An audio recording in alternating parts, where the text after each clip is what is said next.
Hello, welcome back. We have an invitation today, a heartfelt invitation to consider well what we're really doing, to take a good look at our choice in the present moment. You could rightly say this about every day, because this heartfelt invitation goes out to us all 24/7, 365. Yes, at all times. It's the invitation of our inner teacher to follow him, to awaken. So the question moment to moment becomes, are we listening? And also, the question moment to moment is, which choice are we making? Because here in the world where we appear to be here, running amok as one of these 8 billion things that we refer to as human beings, while that appears to be the case, choice appears to be meaningful in the world. In truth, there's nothing to choose because only God is. There is only God. There is only limitlessness, boundless joy, and perfect oneness. In truth, there's nothing to choose between because there are no alternatives, no options, no categories, nor are there any subcategories. There's no complication at all. There's no separation of any kind. So here in the world where we don't see it that way often enough yet, choice is directly meaningful for us so that we may learn. And the choice is between the Holy Spirit or the ego. Now, you are welcome to phrase this any way that you like. It's a choice of thought systems. You may or may not have thought of your spiritual practice in the past as a thought system. This is a course in mind training. Yes, it's a course in miracles. It is a course in mind training, in case you were wondering. So we are invited to take a long, hard look at the choice we're making right now, because we make this choice in every moment. We have a choice between listening to our inner teacher, the Holy Spirit, or the voice of the ego, the voice that insists that you're a separate being, the voice of separation, the voice of frustration, suffering, and pain. That is a choice. We could choose to listen to that voice, or we could listen to what is known in A Course in Miracles as the voice for God, that speaks about who you really are and will show you if you allow it to do so. You may call the Holy Spirit whatever you like, by the way. You may call the Holy Spirit Betty or Sue or Mike, Elvis, doesn't matter. You may refer to it in the plural as your guides if you want to. It's still our inner teacher, and clear emphasis on inner. The Holy Spirit is a part of our mind singular, which of course is shared. Why?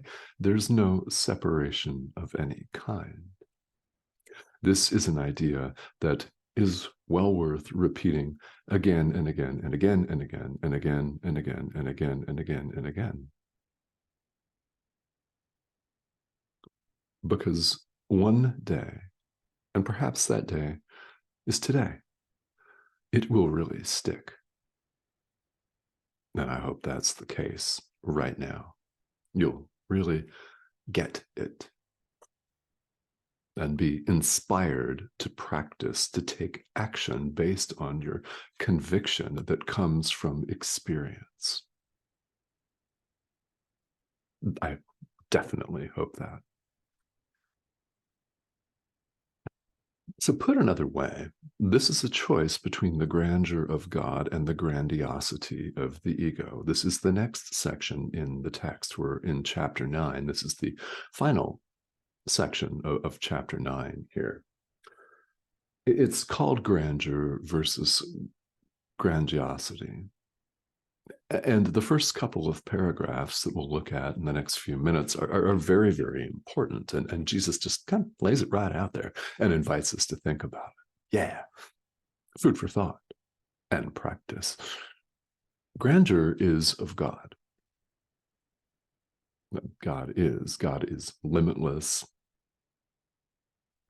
God is in fact beyond all of our concepts and words. We can only use our concepts and words and ideas here in the world to point to a reality that's beyond this world completely. Grandeur is of God.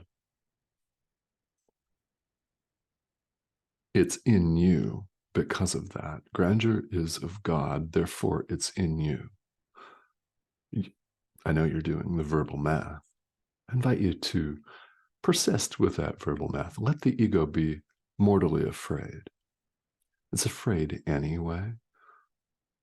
Grandeur is of God, so it is in you.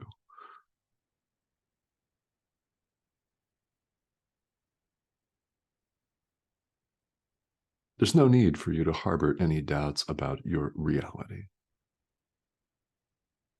But here in the world where we definitely do, we cling to these doubts and our insecurities and littleness.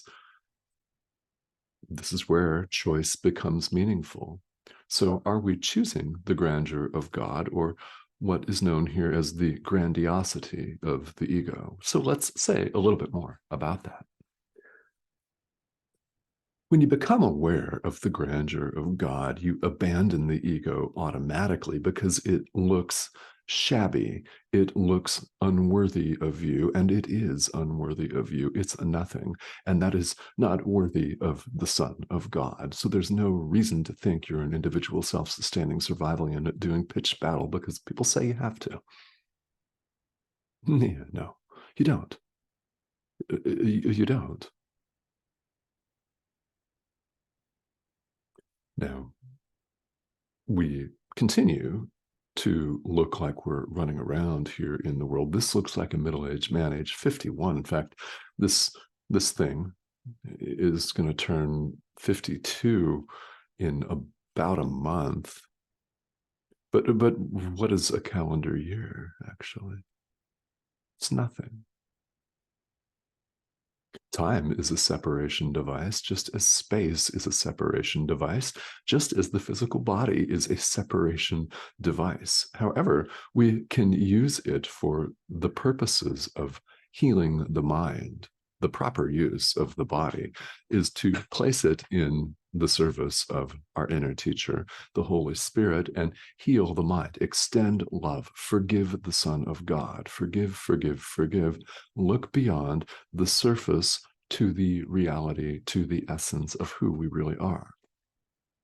Once we become aware of this, even for an instant, the ego is utterly worthless to us, and we instantly abandon it. Of course, the ego fears that, and not understanding any of this anyway, it attempts to lure you back in and entice you to continue to side with it by offering you what it deems to be a gift. And in fact, Jesus puts gifts, the word gifts, in quotation marks here in paragraph 1, because they're not gifts at all.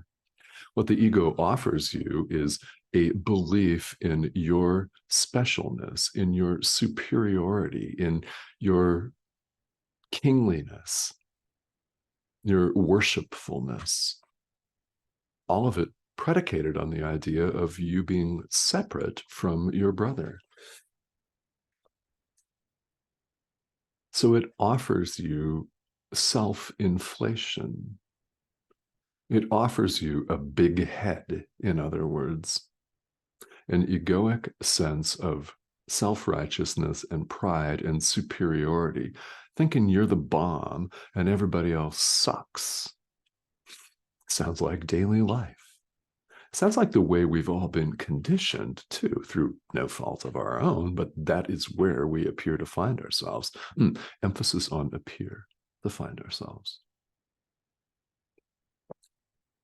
This sense of self-inflation is all that the ego can offer us. So would we choose it?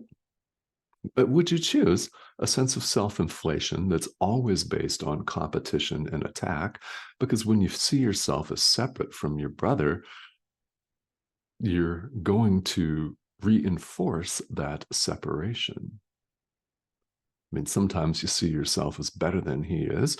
Oftentimes, you might see him as better than you and spin in a cycle of depression and despair and self-loathing. It's the same thing. It's predicated on the faulty, erroneous idea of being separate in the first place, which you're not. This grandiosity is a cover up. It is a band aid. It's a cover up for despair. Despair, fear, and despair.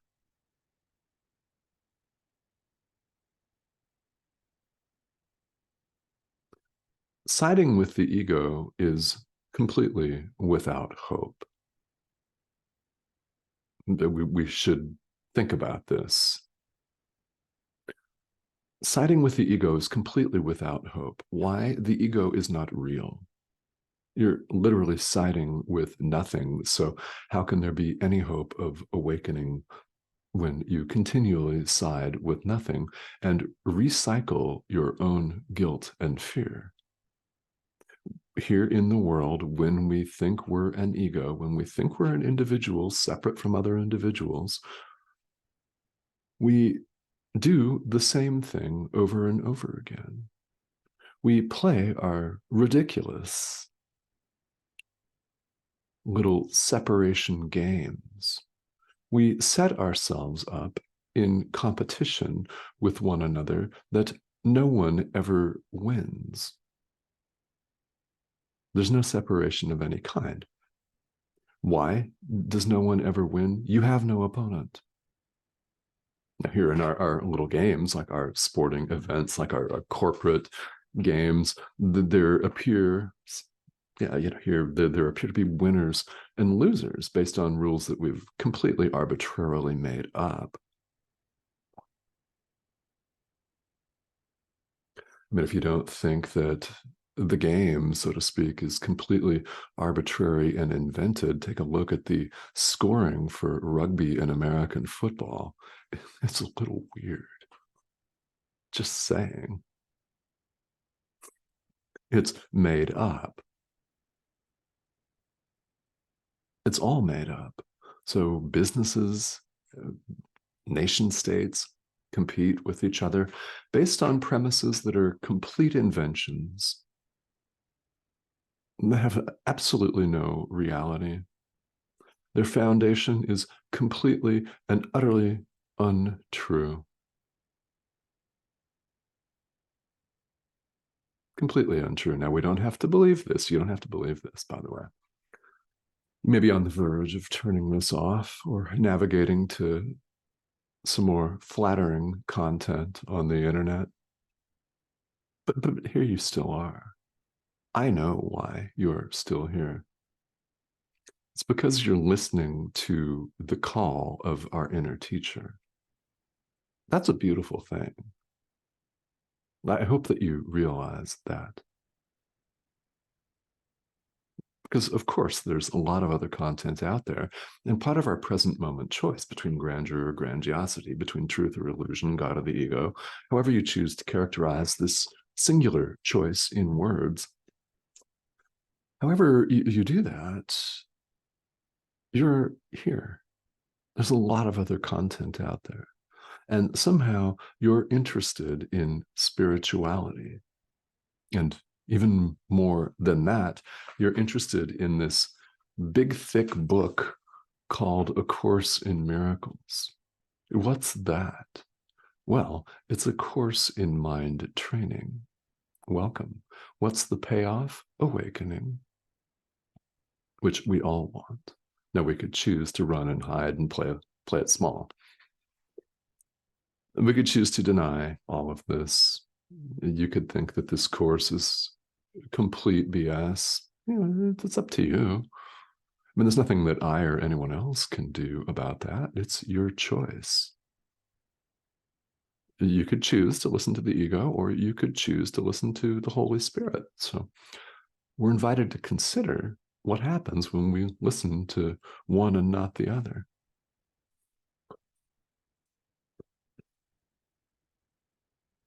Everything that the ego has you do, spinning around, doing the same thing over and over again and expecting a different result. Yes, Einstein's definition of insanity. Well, does that ever apply here in spirituality, doesn't it? We do the same things over and over and over again because we're basing all of our actions, which appear different, on a faulty premise. The core, the essence, the content of all of our seemingly different actions is exactly the same.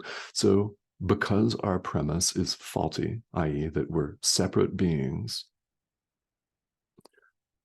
we get the same result over and over and over again. Doesn't matter if you go in for the belief in multiple lifetimes or not. It actually makes no difference. Base it all on your current lifetime, where we do the same thing over and over and over and over again, expecting a different result. Why? We're not taking a look at the foundational premise of our thought system: separation or perfect oneness.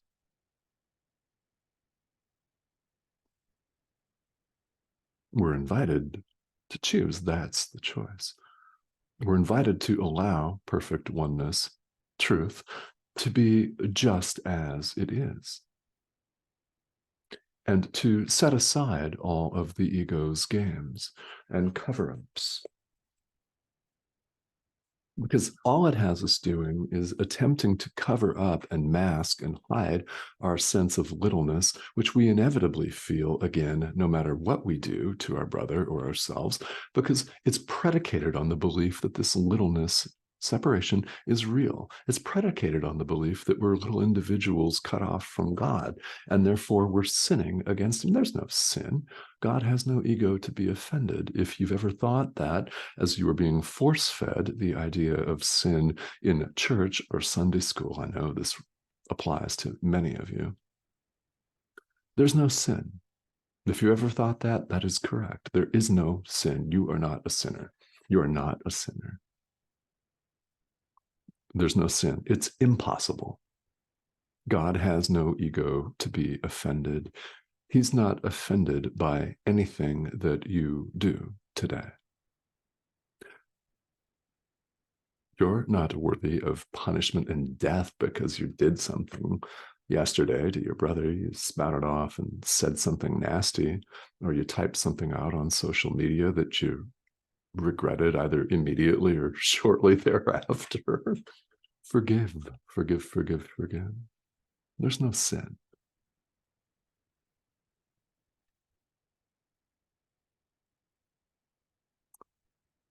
When we side with the ego, we're simply making a giant mistake, which can be corrected. The ego has us in a wild and vain attempt to outdo one another rather than to undo. The ego has us outdo rather than undo. The Holy Spirit has us undo.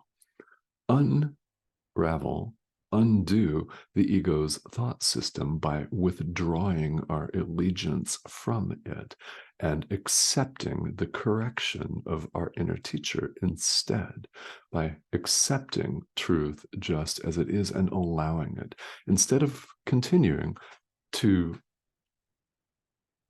spin on the hamster wheel of suffering. There is no separation of any kind. Accepting the correction of the Holy Spirit is what's known as accepting atonement here in the Course. We accept atonement for ourselves. Central to this acceptance is the idea, the acknowledgement, which in time becomes a conviction and a realization that the separation never occurred. You're not separate from God. It's impossible. You're not separate from your brother either. There is only perfect oneness. So this Course becomes about this moment to moment choice of the grandeur of God or the grandiosity of the ego, all the inflated pomp and circumstance, the hyperbole, competition, hierarchical structures, all the stuff that's not working for you. Because whatever you may gain in that is temporary anyway, isn't it? Surely you don't imagine that this thing lasts forever. Or do you? We don't need any kind of a news flash to know that it clearly does not. So what's going on here? Well, this is a dream. It's why they call enlightenment awakening. So how quickly will you wake up? Well, I don't know.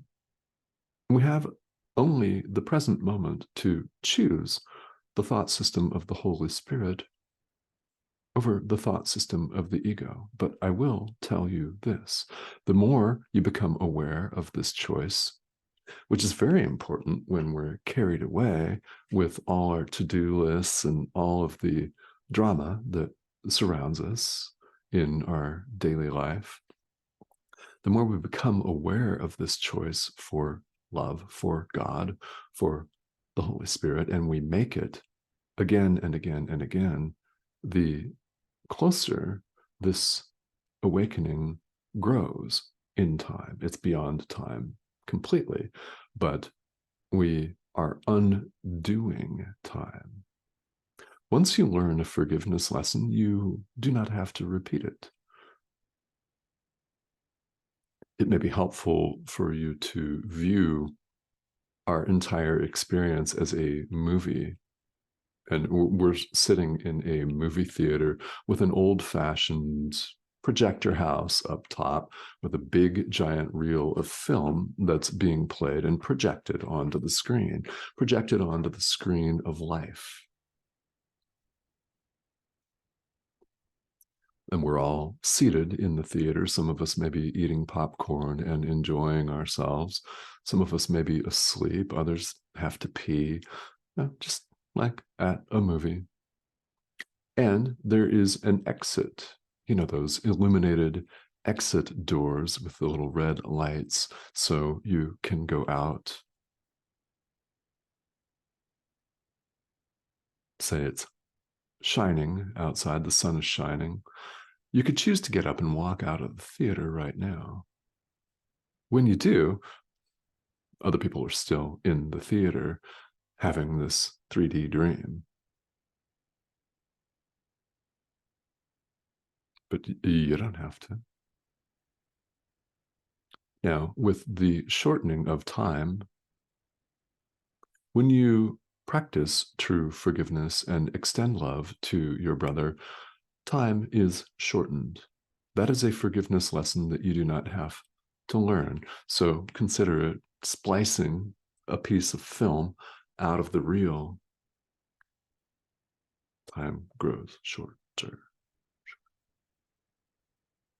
You know this because it's nearly over for you. Time is nearly over for you. If you had any idea how close you actually are to waking up, you would jump wholeheartedly into this course and these teachings. Your inner teacher would love nothing more. I'd love nothing more than for you to do just that. So that's an invitation that goes out to you. It goes out to all of us at all times.